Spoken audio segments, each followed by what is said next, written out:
Peroni, a two-time Olympian and Olympic bronze medalist, and you're watching another episode of Sports Personality Spotlight with Global Sports Channel. Now, my next guest has been in his profession since the age of 7 and has not looked back. Now, 14 years later, his career has seen some ups, but also some tough times. His need for speed is on the track, but a little bit different from the kind of track I used to race on. So let's get chatting and find out more about our wonderful guest today, Alex. Alex Peroni, welcome, welcome, welcome. How are you? Hi, Tasha. Thanks for having me on. Oh, it's a pleasure. It's a pleasure. Now, where are you at the moment? I'm in Tasmania, down at the Tasmania. bottom. Yeah, down at the bottom of Australia. So yeah, during the off season, I come back home. This is where I was born, and spend some time with family. Nice, nice. So this is the off season for you right now? Yeah. So in the European winter, obviously it gets a bit cold and it's hard to race. And around Right. Christmas, we normally race in the summer. But lucky for me, like it's summer over here in Australia, so I haven't had a proper winter in about, I don't know, 6 years or something. Because I leave here in Wow. March at the end of summer, then I come back in September, October when summer starts here. So So you're yeah, just living the always life of missing luxury. winters. You're like, Yeah, "Mm, winter? Nah." just tanning all the time. I love it. Speaking of keeping warm, I see you've got long hair. Back in the day, you had short hair. Did anything inspire the new look?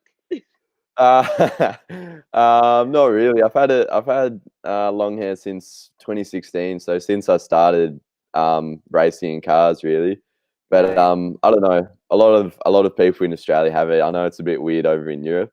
Um, right. are you based in the Netherlands, Tasha? I'm actually based in Los Angeles, but I was born in Oh, London. Yeah, I was born in oh, okay. London. I don't know where I heard that, but That's all yeah, right. because for sure in Netherlands they don't know. Not many guys have long hairs, but long hair. But anyway. Right, right. Yeah, yeah. No, don't worry. I've asked a few weird questions in my lifetime, and there'll probably be a couple in this episode too. So so we can No have fun worries. asking each other cool questions. Now, with racing, right? I always hear these like fantastic stories, these fantastical stories about racers who, started out in a cardboard box, with homemade go-karts and things like that. You started at 7. What was that like for you? Were you one of those stories? Yeah, to be honest, it's a weird one. I get asked that a lot, but it's pretty normal in motorsport to start when you're 7 or around that Right. age, because you're not allowed to drive before you're 7 in Australia anyway. I think in Okay. Europe it's a bit different, but so I was asking for a go-kart thing since I was 5 to my dad, but he was also a driver, and he knew that. I guess he wanted to make sure that I was fully passionate and committed about it, because it's very expensive sport to get into. And if you just do it for a year and then give up on it, it's kind of a waste of time. So I Right. guess he was waiting for me to be very desperate to get into it, and then finally he got me one Please. at 7. Please, Please. Daddy.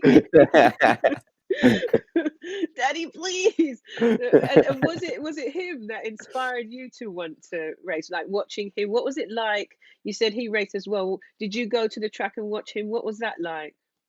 Yeah, so I definitely got it through dad. He was a go-karter, and he did a little bit of single-seater racing as well. Okay.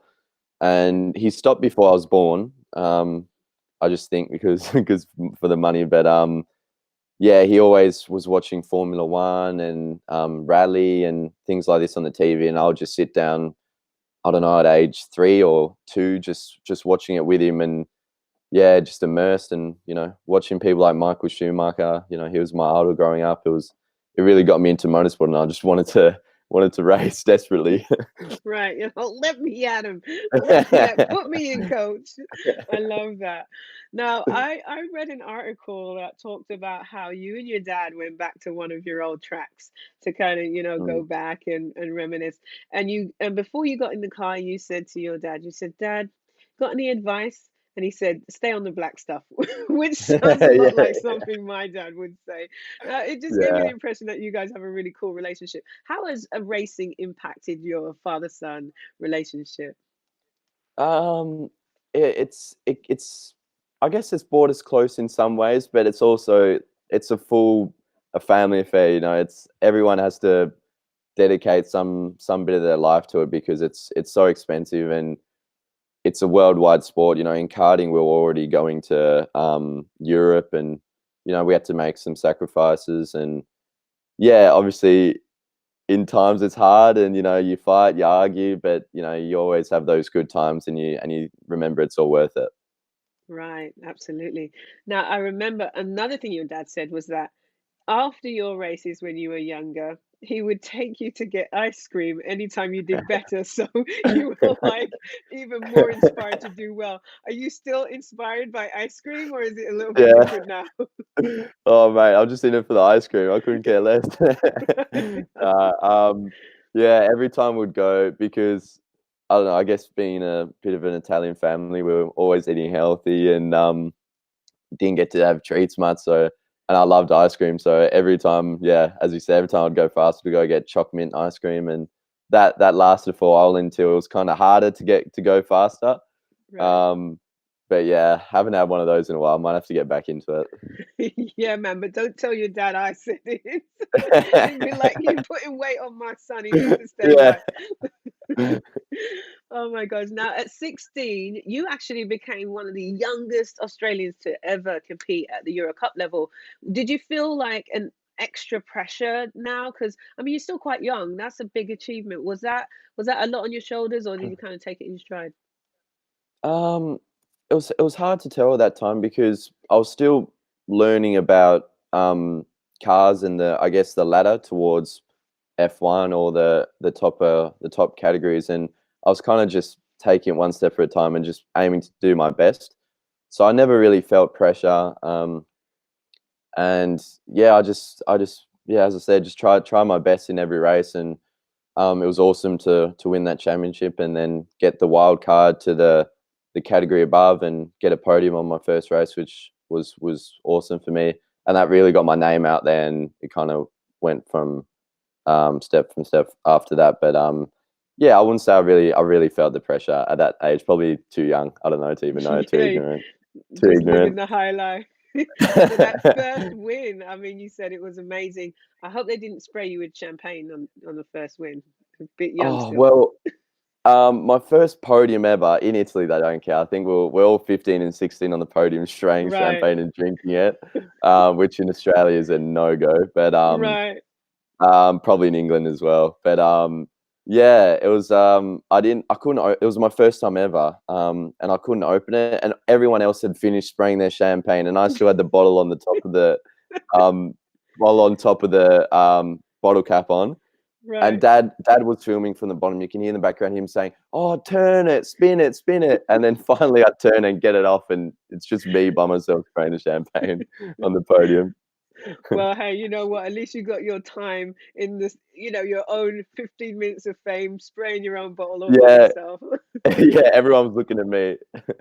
Now, like you said, there are so many differences from one country to another. Like you said, even, that would be a no-go in Australia. Mm, Now, when yeah. I think about track and field and I look at America, it's not as big here because they got competition with the NBA, the NFL, Mm. baseball, all that. What's the differences between the popularity of racing in Australia versus Europe in your industry? Yeah, so it's different. So Australians are super passionate about motorsport, and basically they get around anyone that's Australian in any sport. But in Australia we have categories with roofs on them. We call them Right, like tin top racing, sedan racing, and Australians are very passionate about that, because it's probably the second or third most popular sport in the country.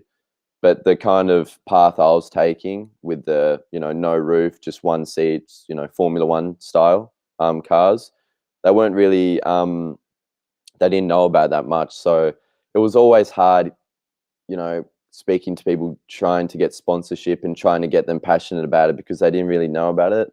They just had to kind of go off our word, and obviously in Europe it's huge. It's right. the main form of motorsport, and yeah, so that was hard for a while, trying to yeah, just trying to explain to Australians how it was, in order to get support and get sponsorship. But now I've created a little bit of a name for myself. It's a little easier. Right, right. Now, you talked about how the impact of family, like everyone needs to be in on it, everyone needs to be on Mm. board because of the requirements that it takes and how much finance it takes and all that sort of stuff. How much does your career spill over into other areas of your life? I remember I felt just like it was all encompassing, like it affected what I ate, it Yeah, affected how often I saw my friends, it yeah, affected, how much does your career as a racer spill into your, friendships and what you do outside of the sport? yeah. Well, sorry, I don't know this, Tasha, but were you what did you do on the track Yeah, and field? I was a 400-meter hurdler. They call it the man's Oh event. God, oh God, yeah. Yeah, that's So how I felt I every would, time I finished a race. Oh God. oh yeah. So I wouldn't have trained nowhere near as hard as you, or nowhere as dedicated. But Right. yeah. So a big part of motorsport is still the physical side, and I learned that coming up Yeah. the categories. Um, but yeah, like not being able to go to school in Australia as well, because I moved over at a young age. I had to study online, but that didn't really end up working, so I wasn't able Yeah. to study, and I think I dropped out kind of early. Yeah. Yeah. But yeah, also yeah, training every day. To be fair, the intense training of daily and diet has only been the last 3 or 4 years. Right. Um, so, but luckily, because most of the year I'm over in Europe, I don't have much to do Right. anyway. So, in terms of seeing, but yeah, well, because I'm over there, I can't see my friends and family. So, yeah, Right. it's but yeah, you get used to it, and as you probably can relate, that's your goal, and you just make these sacrifices, and it's all worth it when you're winning races and getting up there. And of course, it's super hard at first, but I feel like when you get used to it, yeah, it's not too bad.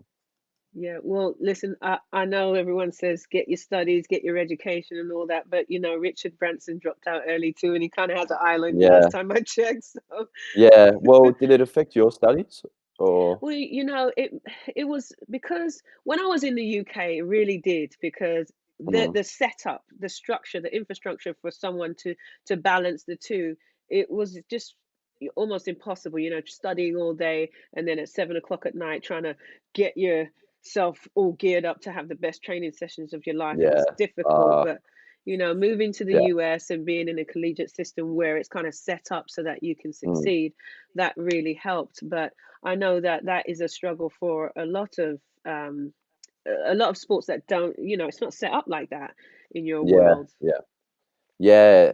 Well, they do it well in America with that, don't they? With the college Yeah, system and um, yeah, a lot of countries, I guess, a little bit behind on that. But yeah, it is hard, as you know. right. You spoke about some of the physical aspects of your training. I Mm, was watching a documentary or interview with Lewis Hamilton the other day, and that was like the first time I really realized how much physical work goes into actual driving. I'm just thinking, just yeah, leaning back, got, chilling. what, chilling, seat drop back low, like, I'm like, surely you only need to do a couple of abs for that. But boy, Yeah, was I definitely, wrong. definitely. What's the training like? What's the training like, Alex? Yeah, no, a lot of people think that as well. I guess they relate it to your road car, and it's pretty chill Yeah, driving a road car. But yeah, so driving a race car, it's weird. It's a very specific muscle group because you're strapped in, so you can't. There's a lot of muscles you can't physically use just because you're strapped in right. so tightly that you can't even move. Mm, So, but one thing that I guess don't even know the word, but because you're all strapped in through here, your neck is like right. a point where you can, you flex. So you go through turns and you're pulling, in Formula One, they're pulling like 6 Gs now or something like that, and my category last year we're pulling like 3.5 lateral and I mean longitudinal and like 3.5 lateral. So to do that in a race for 30 to 45 minutes is hard. And it takes number one, a big toll on your neck because you got to hold it up, obviously, as you're pulling those Gs. But also Yeah. there's no power steering. And the steering wheel isn't super heavy, but to do that, to turn it, I don't know, 30 times a lap for 30 laps, it starts getting hard. You're in a race suit with a helmet, it gets really hot. Mm, But I guess for me, the main thing is you have to stay so concentrated and it's so intense. You know, you can't start feeling tired anywhere. Otherwise, you lose concentration, and it can have huge consequences. So, Right. I guess the main point is to be so fit that you don't think about it and you can just concentrate on driving. Right. So do you have to do particular exercises for concentration? Like I can imagine that if I was in a sport like that, I'd be wanting to do crossword puzzles and things like to Scrabble. Scrabble, see how long I can stay awake. Like, how do you train your mind? Like I'm like a goldfish after about 5 seconds. You know, Yeah. how do you train your brain to stay focused, especially in this world where like things are changing and so Mm. quick, you know, it's quickly moving on to another thing. How do you prepare for that? Yeah, it's we prepare mostly during, like, so your body is fatigued when you still have to concentrate. So Right. things a lot of drivers do in the gym is just, fatigue yourself and then maybe try juggling, or we have these reaction. It's called paddock, and lights come up and you have to touch them and go as fast as you can. Right. Um, but yeah, it's weird one though, because for me it's actually quite easy to concentrate in a car because it's so intense and so loud. You can't, you don't have time to think. Right. Right. Like, that's why I always kind of respect people like you, because you're on the start grid and or you're alone with your thoughts. You got Right. nothing else. So Right. for me, that's harder to stay focused and concentrated. Being in a car, it's a lot easier just because it's so, your senses are getting battered all the time. Right. That's actually an interesting twist on it because, you know, again, I'm thinking you're in the car, got your music Mm. playing, you're trying to start. You know, I the wish. racing I world is wish I gonna. had music. It'd be so much better. Right. Racing world's gonna stone me when I'm finished. It's like, oh, who's this woman? What's she on about?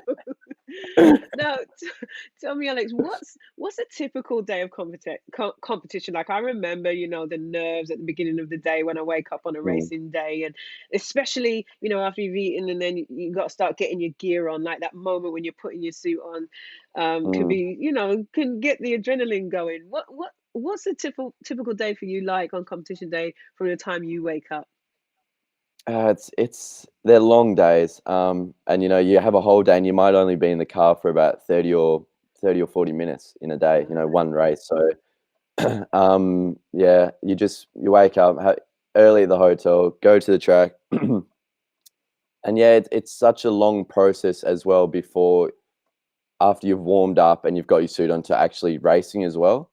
So you've warmed up with your trainer. Done skipping, done all your reaction times. You feel like you're focused. You get ready. You have briefings with the engineer.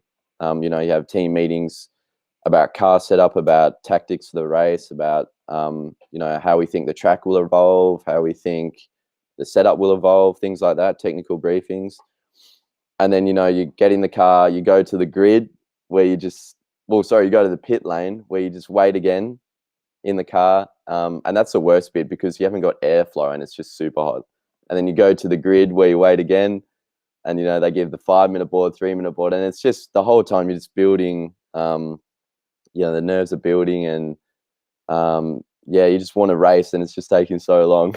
Right. And then finally, you do the formation lap and you come to the grid, and that's when you just wait on the grid and you feel like it's so quiet and you're just trying hard to focus, and then the lights come on, you finally go. But yeah, it's a long build up, and yeah, you have a lot of things to think about.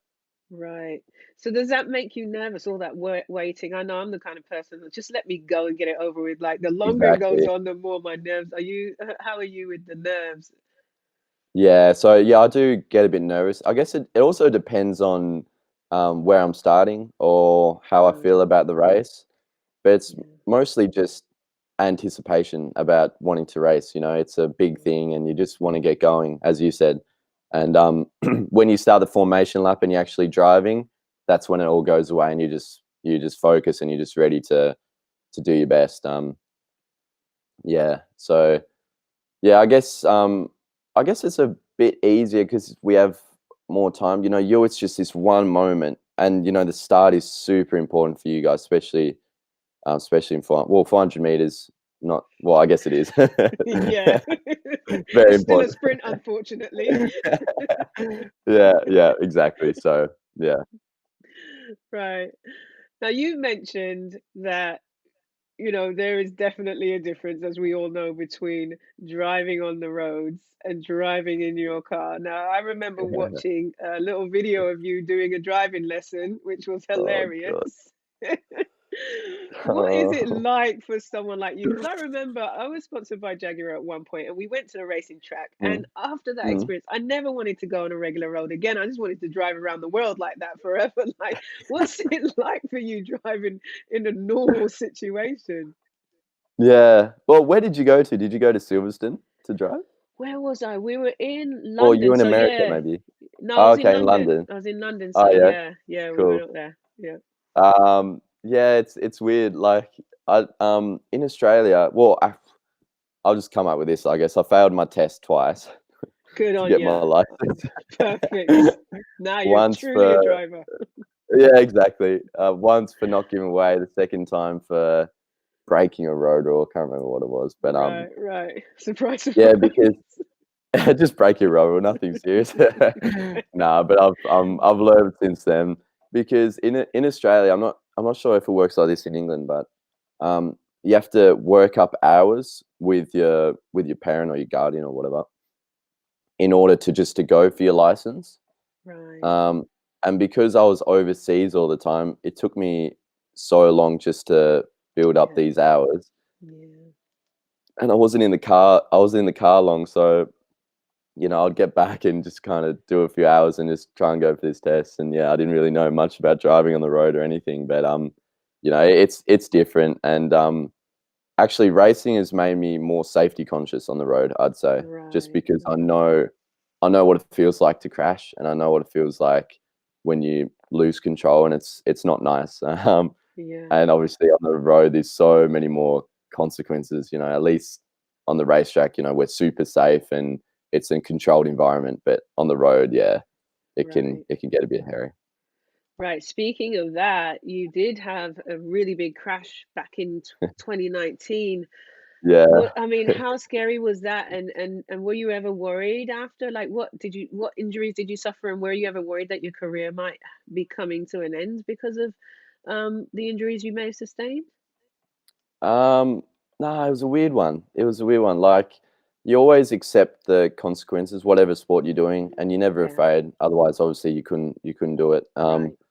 And yeah, I guess a big part that I didn't have any problems after is just because I was knocked out straight away, and I don't really remember the crash. I remember directly after it, but nothing until like the hospital. So Right. um, yeah, and I don't know. The first thing I said when I was at the hospital when I was still a bit out of it to Dad, I was just like, "Oh, can I race tomorrow? Is the car all right?" I had no idea what just happened. Right. Obviously, it wasn't. But yeah, no, and honestly, getting back in the car felt like I felt normal again. I felt like I overcame that hurdle, and now let's concentrate on the future. Right. To be honest, so Right. it's a weird one. Yeah, like for me, jump jumping over hurdles is a lot scarier than racing. Like I go Right. to the track and I stand next to a hurdle. I'm like, how the hell are you going to run and jump over that? Like, Right. Right. you know what I mean? Yeah, it's I weird. It's no, I weird. can imagine. So what was that journey like coming back to going from hospital bed to getting back in your car? Was there rehab and things like that? What was the process that you had to go through to be fit enough and to be cleared to go and drive again? So I fractured one vertebra and I had to be in a brace for 3 months. And Ooh, originally I got told that I just had to lay in bed all day, which I was just oh my gosh. very disappointed about, to be honest, because that was just going to be hell. Yeah. Um, but no, but I came and got a second opinion at home, and I was told that I have to try and keep some muscles alive. So I was going for walks and doing a little bit of non-loading exercise like swimming, Nice. which kept me going. But yeah, getting back into training after that was pretty horrible. Starting from the bottom again. But Right. I guess that the hardest bit was probably the mental side.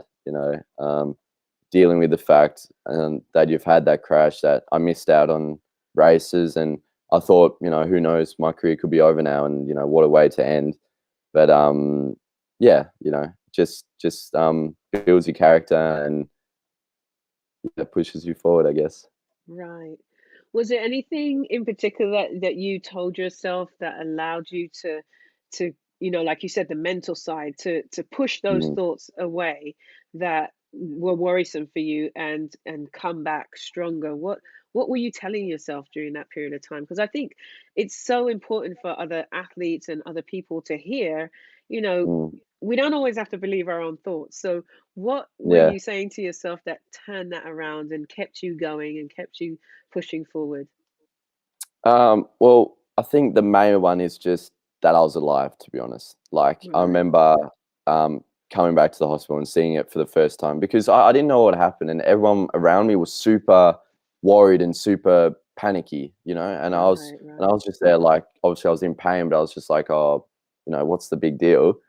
And then, obviously when I saw it, I was like, yeah, okay. So that was shocking, and um, just the feeling of, I guess, coming out regularly unscathed just with a minor injury kept me going as well. Right, Knowing that, because to be just to be grateful. But yeah, after that, it was just more like just getting back to health and right. getting back to fitness, I guess, kept me going. And honestly, at that time, I got so much support from people, um, people I didn't know, people, my supporters, just yeah, comments on Facebook, people like things like that, and even in the F1 world as well. So things like that kept me going, and the ball started rolling a bit as well early on. So I was confident that I could race again after a couple of months, and I don't know, I felt like I just I just wanted to come back stronger and get redemption. I don't know, Right. yeah. I will be redeemed. I love it. I love it. Yeah, basically. Now, I love what you talked about, the support that you had and the people around you. And I think that's huge for an athlete, like Mm, who's in your circle and who's got your back.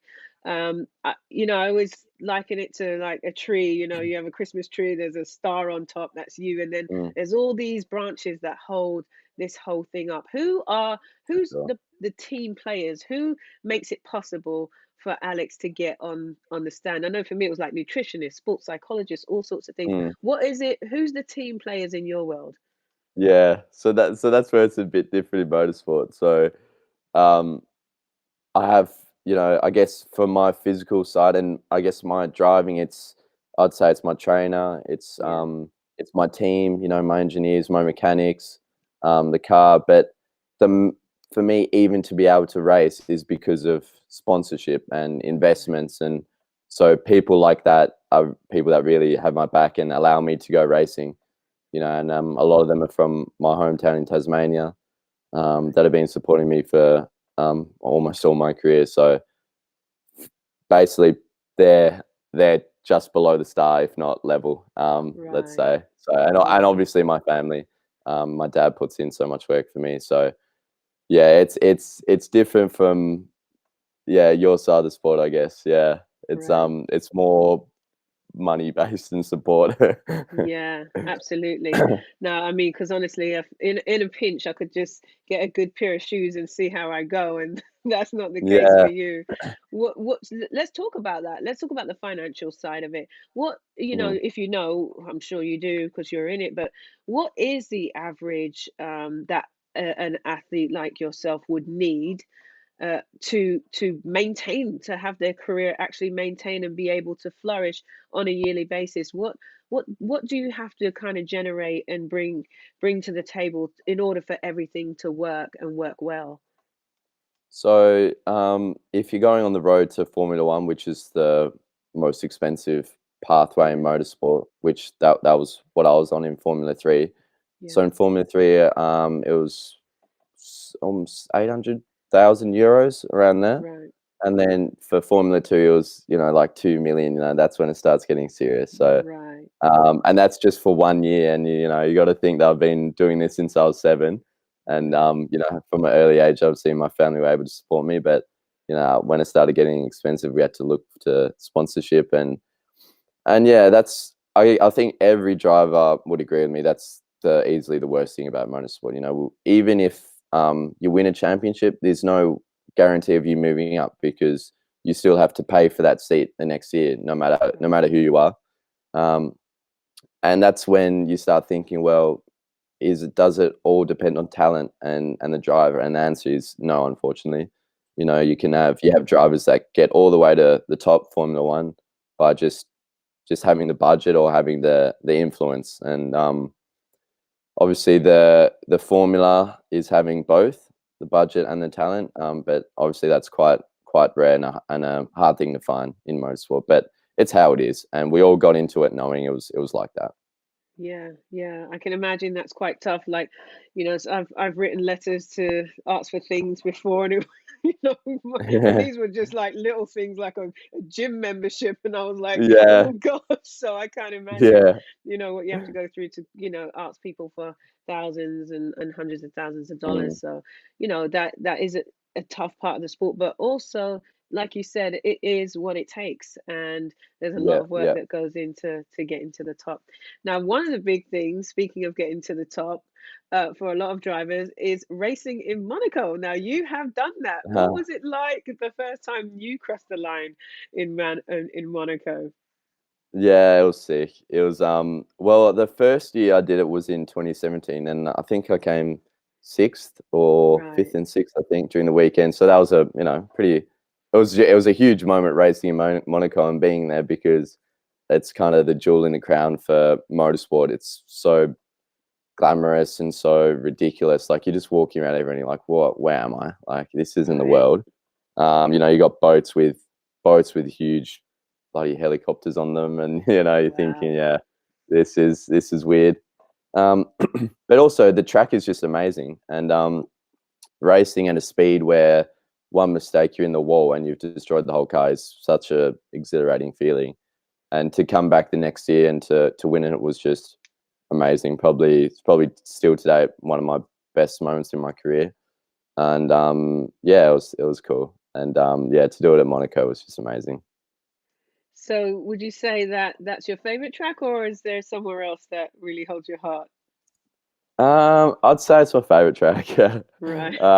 Partly because I was quick at it, which unfortunately is a big part, isn't it? Like Yep, that if helps. you're not, it isn't. Yeah, if you're not competitive at a track, you're not really going to like it as much. But it was, and just the feeling of being there is just one thing. But also, yeah, as I said before, racing that quick between walls and one mistake is just a disaster is a cool feeling actually, and it keeps you on your toes, and every bit of the lap is super intense. With these other tracks, you have a lot of runoff area, so you can kind of go into a corner and say to yourself, "Look, I'll just push, and if I go off, I go off. Nothing's going to happen." But you can't do that in Monaco, so it's an amazing feeling to get it right and get a good lap. Right.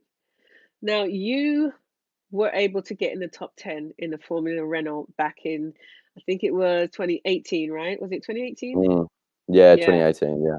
Now that's a big deal. What tweaks and what changes and what things did you have to do as a driver to go from who you were, like as a youngster, to now you're Mm. here in the top 10 in Formula Renault? What was that journey like? What had you had to do to achieve that? Yeah, it was yeah, it wasn't definitely wasn't the result I was after, but Yeah, yeah, to be in the top 10 was cool. yeah, And yeah, it was more so being trying to be a more complete driver. So beforehand, all I ever concentrated on was driving and just driving right, quicker. But then I started understanding, look, you have to, your feedback on how you feel in the car about the setup is super important. Your preparation before a race, training, and basically just yeah, trying to become the full package right, really started to come into effect in 2017, 2018, those years, just because before I was just kind of getting started in cars and very young, being from Tassie, Australia, and not really knowing the world over there. So yeah, it was yeah, more so just that, and being more precise, and also knowing what I was doing, and why it was quick or why it was slow as well, right, which makes a big difference. right. Now, in 2020, moving forward now, this is after you've had your accident and, Mm. done all your rehab and come back. You actually got the Peter Brock medal. Tell us what that medal means and tell us how you felt being the one to receive it. Yeah. Yeah, I'm not sure. I'll be surprised if you knew Peter Brock actually, but in Australia he's probably the most well-known race car driver of all time. He died, I think, 15 years ago in 2006, and since then there was this medal that a lot of prestigious race car drivers have won in Australia, including Mark Webber, Formula One driver. And yeah, I had no idea I was going to win it. And for internationals, it doesn't mean anything, but for Australians, it means a lot. And yeah, for that, it was yeah, it was really cool and out of nowhere. Obviously, you don't compete in aiming to get these things, but it is really nice when it happens, and I felt super honored. I love it. So I may interview an up and coming in 10 years and they'll be like, the prestigious award that I got, Alex got it too. It might be, Imagine. it was my inspiration. So Can't even you never imagine that. think about it. I mean, that's the path we're Yeah, on. I yeah, yeah, love it. exactly. It could happen. Now, you've been in this game 14 years, and for 21, like to have already been in a career for 14 years, that is like super, it's amazing. So, what do you think has been the key to your success, the kind of success that you're able to have now? Um, Probably resilience, Yeah, and just getting back up. I know that's super cliche, but it's true. it's such a. I think because we all think we're the best, right? And we all think we should be winning all the time, but it's just not like that. Yeah, You have weekends where you're not quick, and you have to learn, and it's hard on yourself, but and having crashes and bad moments, but it's just about learning from them and just coming back. And I think that's the story of us, and just also just going for it and never giving up. Like, being from Tassie, no one said we could. I remember in karting, no one said we could even go to Europe and race, but we did that well. And then no one said that we could go to Europe and racing cars. We did that. You won't be able to do this, and just proving people wrong, and just yeah, keeping on going, and obviously having amazing support behind me. I wouldn't have been able to do this, but yeah, never giving up. never give up. Now, you have been proving people wrong, and you're probably proving them wrong now because you're about to make your debut in the US with the Indy Lights Mm, Series. yeah. Now, what's it take? Is this another thing that takes a lot of finances? Are you raising funds for that? Or how does that whole process work? And how are you feeling going into this kind of new world for you? Yeah, yeah, exactly. So I've never been to America, never been on this path. I've always been in the European path on the way to Formula One, and this Yeah, is kind of a bit of a step to the side and following the path to IndyCar.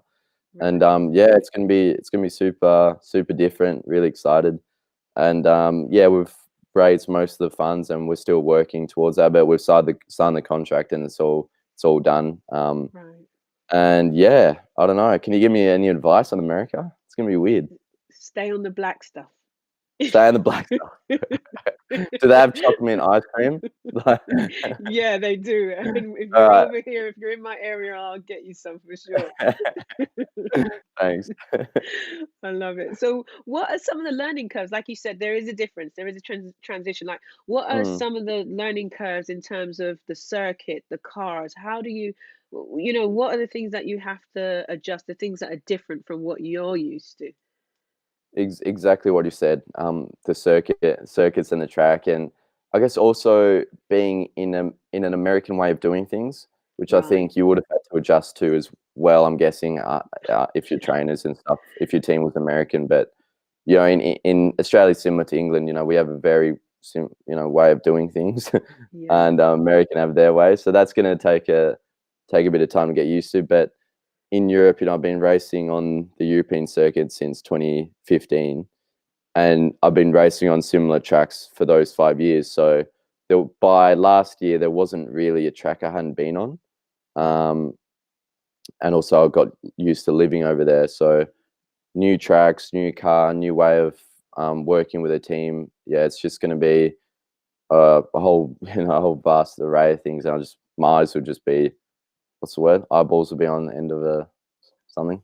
Anyway, yeah. We'll figure it out later. You know, let the viewers figure it out. That's our quiz for you guys. Figure out what that end of that sentence is supposed to say. I Yeah, love it. but no, it'll be fun. It'll be fun. Wicked. So, as a driver, are there any drivers that you aspire to be like, and what is it? Is is it the personality? Is it the journey? Is it the achievement? Is there anyone that you look up to in your sport?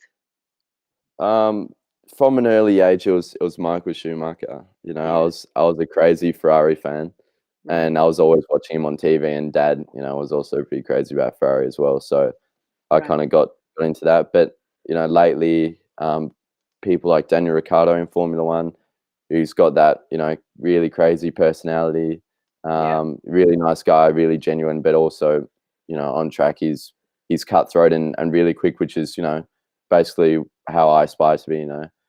Right. Because I guess being that dedicated and cutthroat can take over your whole personality and your whole life, Right. and Right. maybe you can start being someone you don't want to be. You know what I mean? Yeah. So to stay humble and to stay a nice guy off the track is definitely one of my aims, which Daniel Ricciardo does well. So yeah. Cool. I love that. Yeah, because I'm not getting you ice cream if you come here with a bad attitude. Right. Oh god. All right. All right. So you gotta keep it right. Yeah. Yeah. For sure. For sure. So what do you do, Alex, when you're not competing, when you're not training? You just chilling, watching Netflix, or are there different sports or different things you like to get into?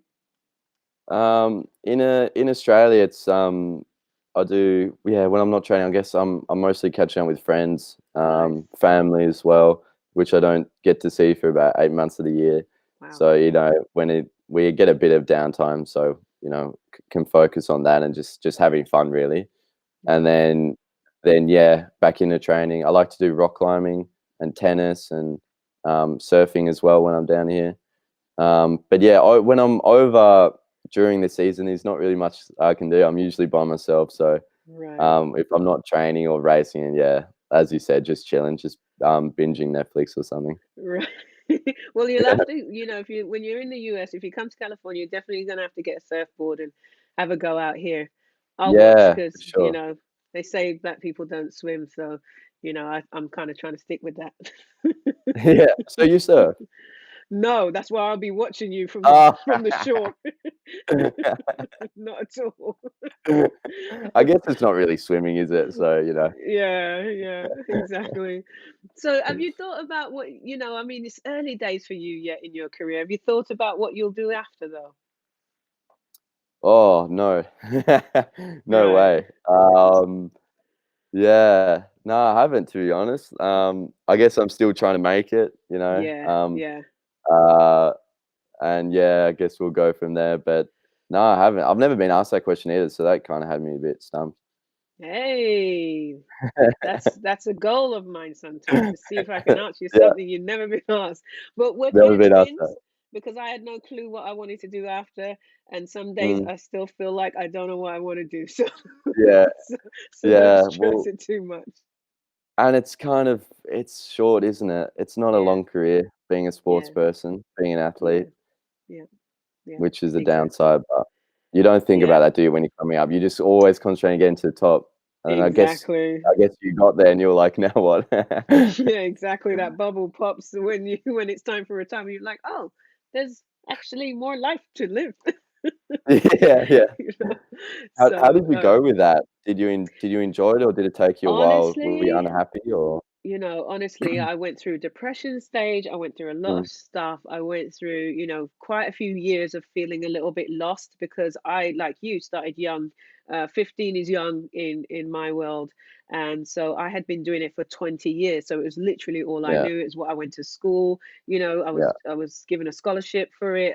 My whole life revolved around it. So when it wasn't there mm, anymore, I was I was just like, yeah, what is this? yeah, So I think if I were to go back in time, I would definitely just have something that I was sort of like setting up on the side, not yeah, taking up too yeah, much of my focus from my sport, but setting up on the side as something that I could pursue afterwards, because it's like that goal after the goal. If nothing's Mm, there after, and your whole identity has been connected to your sport, it can feel quite yeah, empty when it's not there yeah, anymore. So yeah. just my Oh, little that's advice. interesting. It's interesting because oh, there's a surfer I really like, and he talked about when he retired, and he enjoyed it because he could actually think about the day, Yeah, yeah, because being an athlete, you're always thinking about performing the best, like whatever day it is. And yeah. if you feel bad, you still want to perform.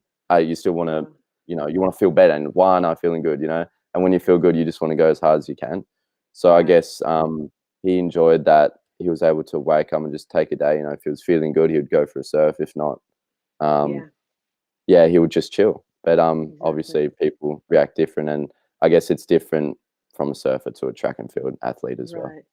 Yeah, from sport to sport, like you said, it's Mm, different. And then it also depends on how your career ended. If you ended on a high note and everyone's like, "Hey, come and be a yeah, commentator," or this or that, if exactly, if you had challenging exactly, end, premature end, it can be difficult. So, for you sure, know, for sure. just something to consider. It's still early. We're still going after that All golden right. carrot, so don't don't Yeah. panic.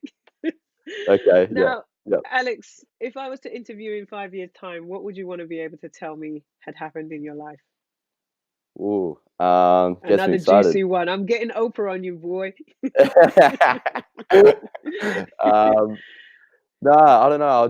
I'd like to say that I've achieved my goals, which is winning the championship this year, going to IndyCar, and being a professional racer, living in America, and just also being happy. Um, Yeah, and Yeah, being in IndyCar, also winning the championship in IndyCar, Indy 500, which is a huge race around the world, being able to win that, which are big goals in 5 years. But you got to aim high, and you got to believe you can achieve them. I guess if the higher you aim, if you fall a little bit short, it's not as bad. So yeah, absolutely. I love it. They say shoot for the moon and you may land in the stars. So that's yeah, right along exactly. right along with that. Now, it's Yeah. been so wonderful chatting with you, having a good giggle. Before I go, I always have a little fun with my guests. So I'm going to do a little game with you. It's just called All right. this or that. So you just pick one or the other.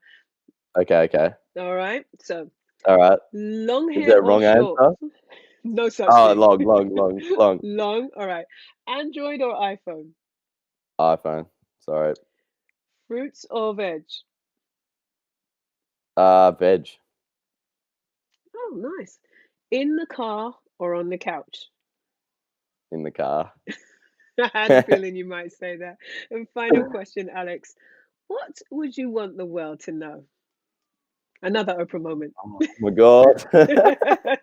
No Oh pressure. shit. I feel like this have to say something really inspirational. No, just say whatever comes to your mind.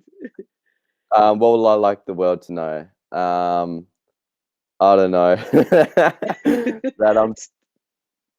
I don't know. Like probably as I said before, like never give up. I mean, Yeah, you can, no matter how dark or down you feel, or you feel like it's never gonna happen. There, I think the most important moments are where you can actually exponentially grow. So yeah, and everyone's been through it, and all the most successful people I think have also been at the lowest. So yeah, never give up, and go for it. Is that love good? it. Yes, perfect advice. It was inspirational. I was there. I was in the moment with you. See, you just got to trust yourself. Yeah, yeah. There we go. Awesome. Well, Alex, it's been a real wicked pleasure to hang out with you. Really looking forward to see how your career progresses. And I have all my fingers and toes crossed for you with your future. Now, if people want to support you, maybe they want to sponsor you, fund you, maybe they want Mm. to follow your career, how can they find out more about you? How can they follow you? I have a website, Alex Peroni, and but no one really uses websites anymore. So I've got Instagram and Facebook, just Alex Peroni. So yeah, send me a message, follow me. That would be cool. But yeah, thank you for having me, Tasha. It was fun. No problem. And hopefully we'll be back on soon talking about all your wonderful accomplishments. Yeah, 5 years time. Exactly. All right. Well, you have a great day. And like I said, it's been a true pleasure. You too. Thank you. Bye-bye. Bye. Wow. A youngster. I mean, oh my gosh. Can I remember when I was 21? Hold up. You're not supposed to ask a woman her age. What a cool guy. Like I almost felt like I was at the beach in California, watching watching the surf. Really cool, really great. And I just hope that he's able to get everything he needs for his career to really take off. I'm wishing him all the best as he transitions over here to the US. And I will definitely get him that ice cream if he's in California. So I hope you enjoyed that episode as much as I did. What a cool laugh. What a cool kid. He probably won't appreciate me calling him a kid, but I'm twice his age. I said don't ask a woman her age. Anyway, hope you enjoyed this episode as much as I did. And I want you to comment on what really stood out for you in this episode. Don't forget to like, follow, share, and go on www.globalsportschannel.com to find out about all the other stuff that we got going on. All right, and until next time, ciao for now.